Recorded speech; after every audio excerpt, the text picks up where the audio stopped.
आज मैं आपको अपनी बिछड़ी हुई बेटी की कहानी सुनाने जा रही हूँ, जिसको मुझसे छीन लिया गया था। मेरी डिलीवरी होने वाली थी। डॉक्टर ने मुझे बताया कि मेरी बेटी पैदा हुई है। उसी समय मेरे घर पर एक भिखारिन आई और मेरी बेटी को देखते ही के साथ बोली कि ये बच्ची मनहूस है, इसकी मनहूसियत तुम्हारे पूरे ख़ानदान को खा जाएगी। अगर ये 18 साल तक किसी दूसरे घर में रहे तो इसकी मनहूसियत ख़त्म हो जाएगी। मेरी सासू माँ ये सुनकर बहुत परेशान हो गई और मेरी बच्ची को छीन कर उस भिखारिन को दे दिया और उससे कहा, जब ये बड़ी हो जाए तो इसे हमारे पास ले आना। वो भिखारिन फ़ौरन मेरी बच्ची को लेकर वहाँ से चली गई। मैं बहुत रोई, गिड़गिड़ाई, लेकिन मेरी बात किसी ने नहीं सुनी। मेरे आंसू किसी ने नहीं देखे।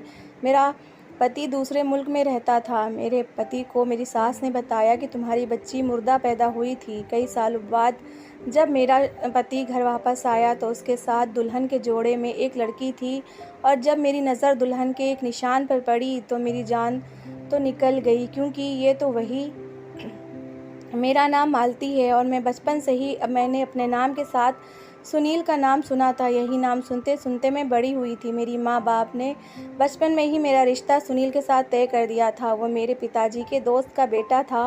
वो बचपन से ही हमारे घर पर आया जाया करता था, और जब भी हमारे घर आता तो उसका मूड ऑफ होता। ऐसा लगता था जैसे वो मुझे पसंद ही नहीं करता। वो ना तो मुझसे बात करता था और ना ही मेरी तरफ देखता था। मैं ये देखकर बहुत दुखी हो जाती थी और मैंने कई बार इस बारे में अपने माँ पिताजी से बात करने की कोशिश भी की थी, लेकिन कोई समझना ही नहीं चाहता था। सबने जैसे बस अपनी मर्ज़ी मुझ पर थोपने की सोच रखा था। इसीलिए मैंने भी कभी उनसे बात करने की कोशिश नहीं की। फिर पिताजी के दोस्त ने एक दिन हमारी शादी की तारीख पक्की कर दी। घर में ज़ोर शोर से शादी की तैयारियां होने लगी, और फिर हमारी शादी का दिन भी आ गया और हमारी शादी हो गई और मैं विदा होकर अपने ससुराल आ गई। मैं दुल्हन बनी अपने कमरे में बहुत देर से सुनील का इंतज़ार कर रही थी, लेकिन सुनील कमरे में नहीं आया। जब बहुत देर हो गई और मैं इंतज़ार करते करते थक गई, तब मेरी सास मेरे कमरे में आई और मुझसे कहने लगी कि सुनील आज रात यहाँ इस कमरे में नहीं आएगा, क्योंकि तुम्हारे ससुर से किसी बाबा ने कहा है कि आज की रात तुम दोनों पर बहुत भारी है, इसलिए वो कल ही तुम्हारे कमरे में आएगा। अब तुम सो जाओ, क्योंकि बहुत रात हो चुकी है, तुम थक गई होगी, कपड़े बदल कर सो जाओ। वो ये कहकर मेरे कमरे से चली गई। मैं उनकी बातें सुनकर हैरान हो गई। भला ये क्या बात हुई? शादी की पहली रात ही मेरे पति को मेरे पास आने नहीं दिया। मुझे इन लोगों की सोच पर बहुत हैरत हो रही थी। मैं बेड से उठी और मैंने अलमारी से अपना नाइट सूट निकाल कर पहन लिया और फिर मैं सो गई। मेरी सास बहुत वहमी औरत थी। वो हर काम में वहम करती थी और अपना हर काम बाबा जी से पूछ कर ही करती थी। वो हर बात में वहम करती थी, कहीं ऐसा ना हो जाए और कहीं वैसा ना हो जाए, कहीं मेरा ये काम गलत ना हो जाए। अगर कोई काम करती थी तो बहुत ज़्यादा सोच समझकर करती थी कि कहीं इस काम में कोई ख़राबी ना हो जाए। खैर, दूसरे दिन सुनील जब कमरे में आए तो मुझे उनको देखकर बहुत खुशी हुई, क्योंकि मुझे इस बात का डर था कि मेरे पति को मैं पसंद नहीं हूँ, लेकिन उनको देखकर मेरा डर दूर हो गया। सुनील मेरा बहुत ख्याल रखते थे। सुनील बहुत खामोश मिजाज के इंसान थे, लेकिन कभी कभी तो मुझे ऐसा लगता था जैसे वो किसी परेशानी में है। सुनील बिल्कुल भी ऐसे पति नहीं थे जो शादी के शुरू दिनों में नई नवेली दुल्हनों के नखरे उठाते हैं। उनमें वैसी कोई बात ही नहीं थी। हमारे बीच में एक झिझक सी थी और वो झिझक ख़त्म हो ही नहीं रही थी। 3 महीने बाद ही सुनील की दुबई में नौकरी लग गई और मैं घर वाले सब लोग बहुत खुश थे। मैं खुशी से दुबई जाने की तैयारियां कर रही थी। मुझे भरोसा था मेरे और सुनील के बीच में जो दूरियां हैं वो वहां जाकर दूर हो जाएंगी। शायद यहाँ घर वालों की वजह से सुनील मुझसे खुलकर बात नहीं कर पाते। मैं तो रात दिन सपने देखने लगी थी कि मैं दुबई जाकर वो करूँगी, वहाँ ऐसे रहूँगी, वैसे करूँगी। लेकिन दुबई जाने से एक दिन पहले सुनील ने घर वालों से कहा कि मैंने मालती के बारे में बहुत बुरा सपना देखा है कि वहाँ जाते हुए उसका एक्सीडेंट हो जाएगा। ये बात सुनकर मेरी सास बहुत परेशान हो गई और कहने लगी कि मैं अब मालती को तुम्हारे साथ दुबई जाने नहीं दूंगी, यहाँ तक कि मैं उसे इस घर से बाहर भी निकलने नहीं दूंगी। 1 महीने तक मालती घर से पैर भी बाहर नहीं निकालेगी। मेरी सास अपना हुक्म सुनाकर चली गई। मैं जो सुनील के साथ दुबई जाने के सपने देख रही थी वो सब टूट गए। मैंने सुनील से कहा, आप मम्मी जी से बात करें और मुझे अपने साथ दुबई लेकर चलें। मगर सुनील ने कहा, मेरी मम्मी कोई बात नहीं मानेंगी, वो किसी की एक नहीं सुनती। एक बार जो वो कुछ कह दें उनका फैसला पत्थर की लकीर बन जाता है। मैं उनसे बात नहीं करता, तुम तो जानती हो वो कितनी वहमी औरत हैं, एक बात को पकड़ कर बैठ जाती हैं। सुनील की बात सुनकर मैं खामोश हो गई और भला मैं कर भी क्या सकती थी। मैंने अपना सारा सामान बैग से निकाल कर अलमारी में वापस रख दिया। दूसरे दिन सुनील दुबई के लिए निकल गए। यूं ही दिन बीत रहे थे। सुनील का फ़ोन आता तो था, लेकिन वो सिर्फ़ अपनी माँ से ही बात करते थे, मुझसे कभी बात नहीं करते थे। मैं बहुत ज़्यादा उदास रहने लगी कि अचानक मेरे जीवन में बहार आ गई। जब मुझे पता चला कि मैं माँ बनने वाली हूँ, मैं ये खबर सुनकर बहुत ज़्यादा खुश हुई। सुनील ने खबर सुनने के बाद भी मुझसे कोई बात नहीं की। मैं जानना चाहती थी कि सुनील को ये खबर सुनकर कैसा लगा, वो खुश भी हैं या नहीं, मगर पता तो तब चलता ना जब सुनील मुझसे बात करते। मैं हर समय रोती रहती। मुझे रोता हुआ देखकर मेरी सास मुझसे कहती, बेटा तू रोया ना कर, सुनील जल्दी घर आ जाएगा और तुझे भी अपने साथ लेकर जाएगा। मैं सोचती कि काश मेरे पास भी मोबाइल होता तो मैं अपने पति को कॉल करती। पड़ोस में भी एक लड़की थी, उसका पति भी मुल्क से बाहर था, उसके पास मोबाइल था। वो अपने पति से घंटों घंटों बातें करती थी, लेकिन हमारे यहाँ लड़कियों को मोबाइल रखने की अनुमति नहीं थी। अगर किसी के पास मोबाइल होता तो उसे गलत समझा जाता था और उसे सब गलत नज़रों से देखते थे। इस हालत में हर समय सुनील की कमी महसूस होती थी, मगर सुनील मुझसे फ़ोन नहीं करता था और जब कभी फ़ोन करता तो सिर्फ़ अपनी मम्मी से बात करता था। खैर, जैसे तैसे उसके बगैर ये दिन गुजर गया। कुछ दिन बाद मेरी बेटी हुई। मैं बहुत खुश थी और सब घर वाले भी बहुत खुश थे। अगले दिन जब मैं हॉस्पिटल से घर वापस आई तो घर में खुशियाँ मनाई जा रही थीं। मेरे ससुर जी भी अपनी पोती को गोद में उठाकर प्यार कर रहे थे और सब लोगों को मिठाई बांट रहे थे। मेरे ससुर जी ने पूरे मोहल्ले में मिठाई बंटवाई। उस दिन वो बहुत खुश थे, लेकिन अचानक दरवाजे पर एक भिखारिन आ गई तो मेरी सास ने उसे मिठाई का डिब्बा दिया, लेकिन उसने वो मिठाई का डिब्बा लेने से मना कर दिया और ज़ोर से चीख कर बोली कि ये बच्ची मनहूस है। उसके इस तरह ज़ोर से बोलने पर सब लोग हैरान हो गए और मैंने उससे कहा कि क्या बकवास कर रही हो, कौन हो तुम? मुझे उस औरत पर बहुत गुस्सा आया। मेरी सास ने उससे पूछा कि तुम ऐसा क्यों कह रही हो? तो उस भिखारी ने कहा कि ये बच्ची मनहूस है और इसकी मनहूसियत पूरे ख़ानदान को खा जाएगी। मैं उस भिखारिन से कुछ कहती, लेकिन मेरी सास ने मुझे बोलने नहीं दिया।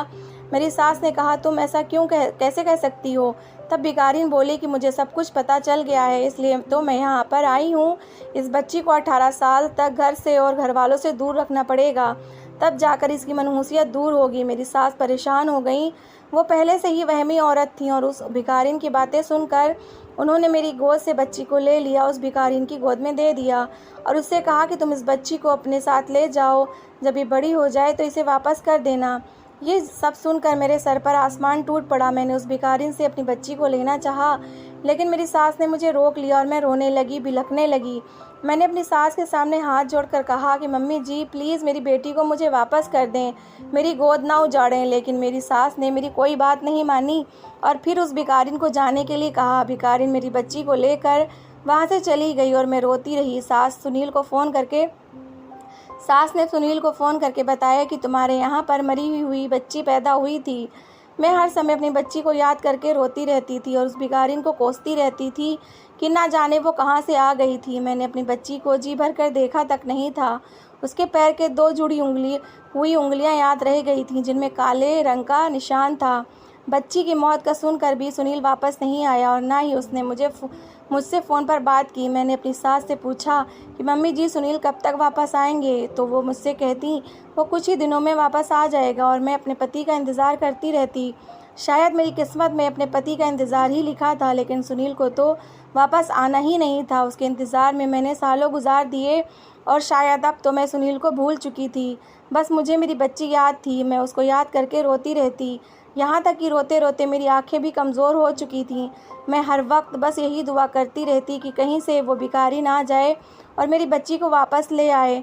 ना जाने वो कहाँ से आई थी, कहाँ रहती थी, मुझे तो कुछ पता ही नहीं था। जैसे जैसे समय गुजर रहा था, मैं सोच रही थी कि शायद 18 साल पूरे होने के बाद वो मेरी बेटी को वापस ले आए, लेकिन अब तो 20 साल पूरे हो चुके थे। ना वो भिखारिन मेरी बेटी को लेकर आई और ना ही सुनील वापस आया। मैंने अपनी पूरी ज़िंदगी अपने सास ससुर की सेवा में गुजार दी। मेरी ज़िंदगी में अब कुछ भी बाकी नहीं रहा था कि एक दिन अचानक सुनील वापस लौट आया। उसे देखकर मुझे अपनी आंखों पर विश्वास नहीं हुआ। मैं उस समय बहुत खुश हुई। मेरे दिल पर जो अपनी बेटी की जुदाई का गम था वो उसे बताना चाहती थी। मैं सुनील के साथ बैठना चाहती थी। मैं उसके कंधे पर सिर रखकर रोना चाहती थी। पूछना चाहती थी कि उसने आखिर मेरे साथ ऐसा क्यों किया। कुछ कहती इससे पहले मुझे एक चौंकाने वाली खबर मिल गई कि वो अकेला नहीं आया है। उसके साथ एक बहुत ही खूबसूरत लड़की थी जो दुल्हन बनकर किसी अप्सरा से कम नहीं लग रही थी। मैं अपने आप को देखने लगी। कहाँ मैं सीधी सादी सांवली सी लड़की और कहाँ वो इतनी खूबसूरत गोरी लड़की जिससे मेरे पति ने शायद दूसरी शादी कर ली थी। ये देखकर मेरा दिल टूट गया। मेरी आंखों में आंसू आ गए। मैं उसकी दुल्हन को गौर से देखने लगी। मेरी नज़र उसके पैरों पर पड़ी और मेरी आंखों के सामने अंधेरा छा गया। ये तो वही निशान है जो मेरी बेटी के पैरों पर था। 2 जुड़ी हुई उंगलियों पर काला निशान। बस यही एक निशानी तो थी जो मुझे बहुत अच्छे से याद रह गई थी। मैंने उसे पहचान लिया था। यही मेरी बच्ची है। ये सोचकर ही मेरा दिमाग फटने लगा और मेरी सांसें रुकने लगी थीं कि मैं ये क्या देख रही हूँ। मैं ये सब बर्दाश्त नहीं कर सकती थी। मैं चक्कर खाकर गिर गई। सुनील मुझे हॉस्पिटल ले गया। कुछ देर बाद मैं होश में आ गई। होश में आते ही मैंने पूछा कि मैं कहाँ पर हूँ। मैंने अपने पास सुनील को खड़े देखा। सुनील को खड़ा देखते ही मुझे सब कुछ याद आ गया। मुझे सुनील के ऊपर बहुत गुस्सा आ रहा था और मैं चीख कर उससे बोली, बस यही देखना बाकी रह गया था। मैंने गुस्से से कहा, सुनील वो दुल्हन हमारी बेटी है। सुनील ने मुझसे कहा कि चुप हो जाओ और घर चलो, मैं घर जाकर तुम्हें सारी बात बताता हूँ। मैंने उससे कहा कि अब क्या रखा है तुमने सुनने और सुनाने को, तो ये सब देखने से पहले मैं मर क्यों नहीं गई। हम घर पहुँच गए और सुनील ने मुझसे कहा कि आज मैं तुम्हें अपनी पूरी कहानी सुनाता हूँ। माँ ने बचपन से अपने वहम की वजह से मेरा जीना हराम कर रखा था। कभी कहती आज नीले रंग की शर्ट पहन लो, तुम्हारे लिए अच्छा रहेगा, तो कभी कहती कि आज दाल मत खाना, तुम्हारे लिए ठीक नहीं है, तो कभी कहती कि आज स्कूल मत जाना, तो कभी कहती कि अपने उस दोस्त को छोड़ दो, वो तुम्हारे लिए अच्छा नहीं है, तो कभी कहती घर पर ही रहो, बाहर जाने से तुम्हें नुकसान हो जाएगा। उनकी इस वहमीपन की आदत से मैं बहुत परेशान हो चुका था। बचपन में ही उन्होंने मेरी तुम्हारे साथ शादी तय कर दी थी। तुमसे तो क्या, मैं अपनी पसंद की किसी लड़की से भी शादी नहीं करना चाहता था। अपनी पढ़ाई पूरी की और दुबई में नौकरी के लिए अप्लाई किया। मैं यहाँ इस शहर में नहीं रहना चाहता था, मैं यहाँ से कहीं दूर जाना चाहता था। मैंने दुबई में बहुत जगह अप्लाई कर रखा था। मुझे दुबई में नौकरी भी मिल गई। नौकरी की बात जब मैंने अपने घर पे बताई तो माँ ने शादी की ज़िद करनी शुरू कर दी थी। मैंने उनसे बहुत मना किया कि अभी तो मेरी नौकरी लगी है, पहले मैं कुछ दिनों तक नौकरी कर लूँ, फिर उसके बाद मैं शादी करूँगा। लेकिन उन्होंने मेरी कोई बात नहीं सुनी और मेरी शादी तुमसे करवा दी। लेकिन मैं तुम्हें अपने साथ लेकर जाना नहीं चाहता था, इसीलिए मैंने माँ के सामने झूठा सपना बताया। मैं जानता था मेरा सपना सुनकर माँ तुम्हें मेरे साथ जाने नहीं देंगी, क्योंकि वो बहुत वहमी हैं, और यही हुआ। उन्होंने तुम्हें यहीं पर रोक लिया और मैं दुबई चला गया। लेकिन मैं दुबई अकेला नहीं गया था। कुछ साल पहले मैं जब कॉलेज में पढ़ता था, वहाँ मेरी मुलाकात रिया से हुई और मैं उससे मोहब्बत करने लगा। पढ़ाई पूरी होने के बाद हम दोनों ने शादी कर ली। मैं जानता था मेरे घर वाले मेरी शादी तुमसे करवाना चाहते हैं, इसलिए मैंने घर पर किसी को कुछ नहीं बताया। मैं अपनी मर्ज़ी से शादी करना चाहता था। लेकिन जब मैंने घर वालों को अपनी नौकरी के बारे में बताया, माँ ने ज़बरदस्ती मेरी शादी तुमसे करवा दी। मैं रिया के साथ दुबई चला गया। कुछ दिन बाद मुझे पता चला कि तुम माँ बनने वाली हो। तुम्हारे बच्चे का बाप बनने की कोई खुशी नहीं थी। फिर कुछ दिन बाद मुझे पता चला कि रिया भी माँ बनने वाली है। जब मैं बहुत खुश हुआ, लेकिन एक दिन रिया सीढ़ियों से फिसल कर गिर गई और उसका मिसकैरेज हो गया और डॉक्टर ने बताया कि अब रिया कभी भी माँ नहीं बन सकती। ये सुनकर रिया सदमे में चली गई। वो रोती रहती और मैं उसको बहलाने की कोशिश करता रहता था।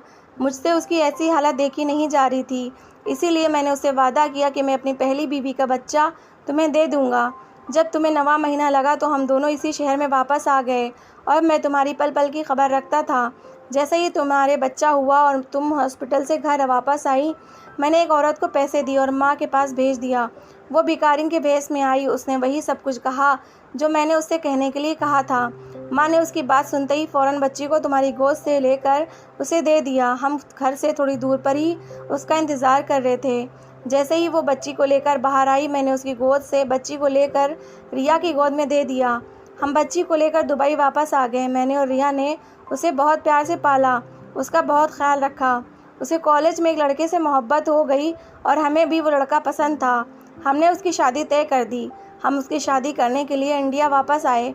शादी के दिन करीब आए तो रिया को अपने किए पर बहुत अफसोस होने लगा। उसने फैसला किया कि वो हमारी बेटी को सब कुछ बता देगी और शादी वाले दिन उसने हमारी बेटी को सब कुछ सच सच बता दिया कि रिया की और मेरी बेटी नहीं है, बल्कि उसकी सौतन की बेटी है। रिया की बात सुनकर हमारी बेटी को बहुत गुस्सा आया और वो अपनी शादी छोड़कर तुरंत मेरे पास आई और कहने लगी कि आप लोगों ने मेरे साथ और मेरी माँ के साथ अच्छा नहीं किया। मुझे इसी समय मेरी माँ के पास लेकर चलिए। मैं जब तक अपनी माँ से नहीं मिल लेती मैं शादी नहीं करूँगी। मुझे अपनी माँ से पूछना है सच क्या है और झूठ क्या है। उसकी ये बात सुनकर मैं तुमसे मिलाने के लिए तुम्हारे पास लेकर आ गया, लेकिन तुम उसे दुल्हन के जोड़े में देखकर गलत समझ बैठी और बेहोश हो गई। सुनील की बातें सुनकर मुझे गुस्सा तो बहुत आया, मगर ये बात सुनकर मेरे दिल को तसल्ली भी हुई। फिर मैं बेटी के पास आई, उसके गले लग गई। खुशी की वजह से मेरी आंखों से आंसू नहीं रुक रहे थे। मैंने अपनी बेटी को 20 साल के बाद देखा था। मैंने अपनी बेटी को बहुत प्यार किया और उससे बहुत सारी बातें की और अपनी पूरी कहानी उसे सुनाई। और सुनील ने एक ऐसी चालाकी दिखाकर तुम्हें मुझसे छीन लिया। मैंने ये भी उसे सब कुछ बता दिया। ये सुनकर मेरी बेटी सुनील पर बहुत गुस्सा हुई और मुझसे बोली, माँ अब आप एक ऐसे इंसान के साथ नहीं रहेंगी जिसने कभी आपको कोई खुशी नहीं दी, पति होने का कोई फ़र्ज़ नहीं निभाया, कभी आपको पलटकर नहीं देखा। मैंने अपनी बेटी से कहा कि ये बेटी तुम क्या कह रही हो, मैं ऐसा कैसे कर सकती हूँ, मैं अपने पति को कैसे छोड़ सकती हूँ। लेकिन मेरी बेटी ने मेरी कोई बात नहीं सुनी। फिर मैंने अपने पति को डिवोर्स दे दी। मेरी बेटी ने मेरा ज़रूरत का सामान पैक किया और मुझे अपने साथ लेकर अपने शहर चली गई। उसने शहर में एक घर किराए पर लिया। हम दोनों वहाँ रहने लगे। फिर वो मेरे लिए रिश्ता ढूंढने में लग गई। वो चाहती थी कि वो एक अच्छे इंसान से मेरी शादी करवा कर मुझे खुश रहता हुआ देखे। उसने अपने मंगेतर को भी सब कुछ बता दिया था और उसको ये भी बता दिया था कि वो अपनी माँ की दूसरी शादी करवाना चाहती है। ये सुनकर उसके मंगेतर ने कहा कि तुम अपनी माँ की शादी मेरे दोस्त के पापा के साथ क्यों नहीं कर देती, उनकी पत्नी की डेथ हो गई है। उसके बाद उन्होंने दूसरी शादी नहीं की और वो बहुत शरीफ इंसान है और तुम्हारी माँ को बहुत खुश भी रखेंगे। अगर तुम कहो तो मैं उनसे बात करके देखता हूँ। शिखा ने कहा कि ठीक है, तुम उनसे बात करके देखो। वो भी मेरी ही उम्र के थे और उम्र के हिस्से में वो अकेले बढ़ चुके थे। उन्हें भी किसी की साथी की ज़रूरत थी। कुछ दिनों के बाद मेरी और उनकी शादी हो गई। वो बहुत अच्छे इंसान थे, वो मेरा बहुत ख्याल रखते थे और मैं उनके साथ बहुत खुश थी। 1 महीने के बाद शिखा की भी शादी हो गई। शिखा अपने पति के साथ बहुत खुश है। रिया और सुनील उसकी शादी में उसे दुआएं देने के लिए आए थे। मैं अपनी ज़िंदगी में बहुत खुश थी और मैं अपनी पिछली ज़िंदगी को भूल चुकी थी। मेरी पिछली ज़िंदगी में ऐसा कुछ याद करने के लायक भी तो नहीं था। मेरी बेटी ने ठीक कहा था, ये ज़िंदगी की खुशियों पर मेरा भी हक है। शायद सब्र का फल ऐसे ही मिला करता है। तो दोस्तों, कैसी लगी आपको मेरी कहानी?